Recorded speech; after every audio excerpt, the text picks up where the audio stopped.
Так как у нас сейчас проблемы с связью, нам пришлось поднять, получается, вот наша вышка где.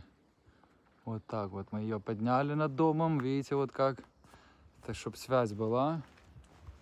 Вот такие вот ситуации у нас. Видите, как оно выглядит. Так что тут с Мэрином разбираемся с генератором. Такие движения. Тут такие горы, очень красивые горы, да? Очень красивые. Так что подписывайтесь, ставьте свои лайки. Это у нас для обуви на улице. Такой багажник с кнопкой. Тут третий ряд вот поднимается вот здесь. Видите? Ага. 115 вольт есть.